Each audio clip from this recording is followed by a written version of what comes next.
Pernahkah kamu merasa tidak nyaman berada di tengah keramaian?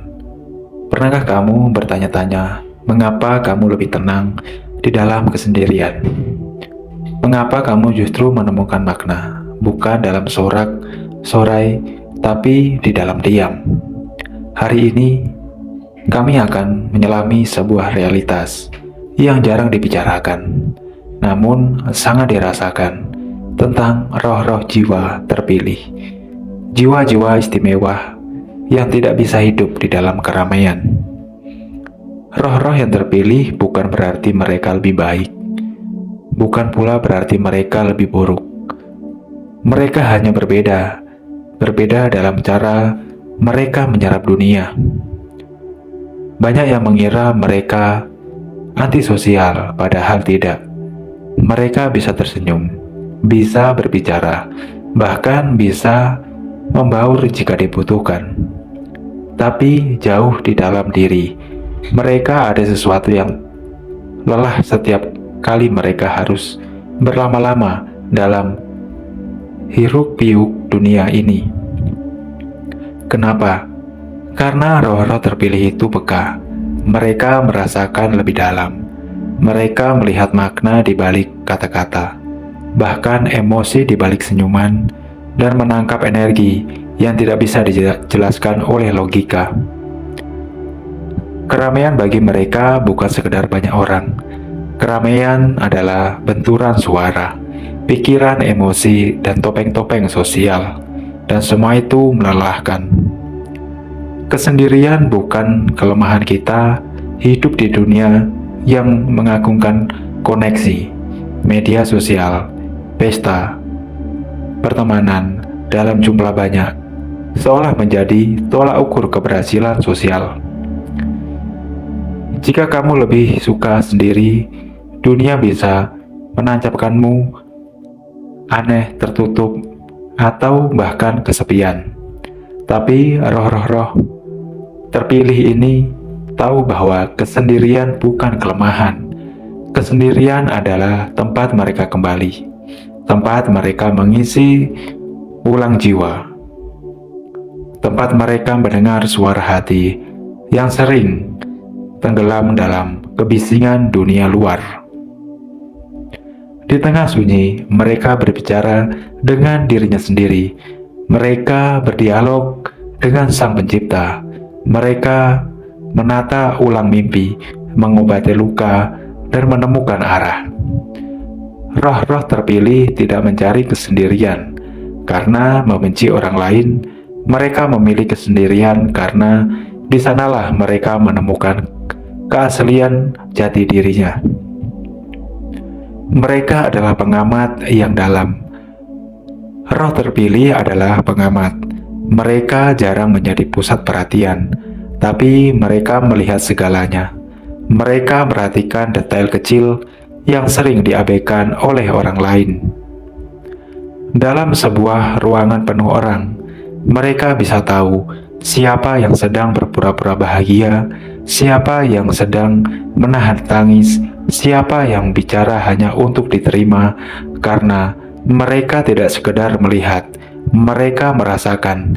Inilah yang membuat mereka lelah dalam keramaian, karena mereka tidak hanya mendengar suara mereka, meresapi energi, tapi justru karena kepekaan itu, mereka menjadi bijak. Mereka mengerti manusia, bukan dari apa yang dikatakan, tapi dari apa yang dirasakan. Jalan sunyi sang pemikul misi. Setiap roh terpilih lahir dengan misi, sebuah panggilan yang hanya bisa terdengar di dalam keheningan. Kebisingan dunia sering menenggelamkan panggilan itu. Itulah mengapa roh ini menarik diri, bukan untuk lari, tapi untuk mendengar, untuk menangkap isyarat ilahi yang halus, untuk memahami langkah-langkah yang harus mereka tempuh. Mereka dipersiapkan bukan untuk keramaian, tapi untuk kedalaman, bukan untuk sorotan, untuk perubahan dari dalam. Lihatlah para pemikir besar, para penulis, para pemimpin spiritual. kebanyakan dari mereka melalui fase sunyi yang panjang sebelum mereka membawa terang ke dunia. Karena terang tidak bisa lahir dari kebisingan, ia tumbuh di dalam diri. Diuji dengan rasa asing, satu hal yang sering dirasakan oleh roh terpilih adalah rasa asing. Mereka merasa tidak cocok, tidak sepaham, tidak senada. Di tempat kerja, mereka merasa tidak tersambung. Di pergaulan mereka merasa kosong. Di tengah tawa, keramaian, mereka justru merasa sendiri.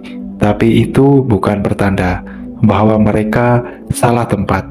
Itu adalah ujian bagi mereka yang membawa cahaya, karena cahaya tidak pernah menyatu dengan kegelapan. Rasa asing itu adalah tanda bahwa mereka tidak dibuat untuk mengikuti arus, tapi untuk menciptakan arus baru. Mereka tidak mencari pengakuan, tapi kebenaran. Banyak orang hidup untuk disukai, untuk diterima, untuk dipuji, tapi roh terpilih berbeda. Mereka hidup bukan pengakuan, tapi untuk kebenaran. Kebenaran itu seringkali sepi, tidak ramai, tidak populer, tapi mereka tahu kebenaran tidak butuh panggung. Ia cukup menjadi, dan mereka memilih menjadi pelayan kebenaran. Meskipun harus berjalan sendiri, mereka lebih memilih kebenaran yang sunyi daripada kebohongan yang meriah. Kesendirian adalah arena transformasi. Bagi banyak orang, kesendirian adalah kesepian. Tapi bagi roh terpilih, kesendirian adalah jiwa. Di sanalah mereka merenung, menganalisis luka-luka masa lalu, menemukan hikmah, membangun fondasi batin yang kokoh. Seperti ulat yang berubah menjadi kupu-kupu, roh terpilih juga mengalami metamorfosis dalam ruang yang sepi.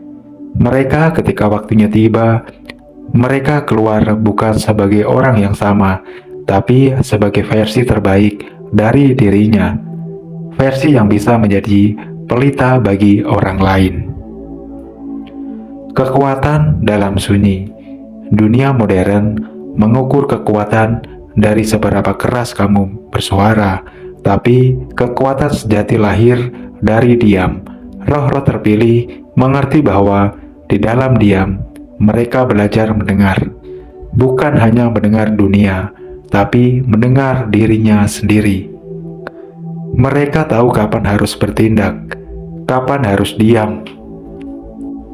Mereka tidak berburu-buru, tidak tergesa-gesa, karena mereka tahu keheningan adalah guru yang paling sabar, dan dari sanalah muncul sebuah kebijaksanaan.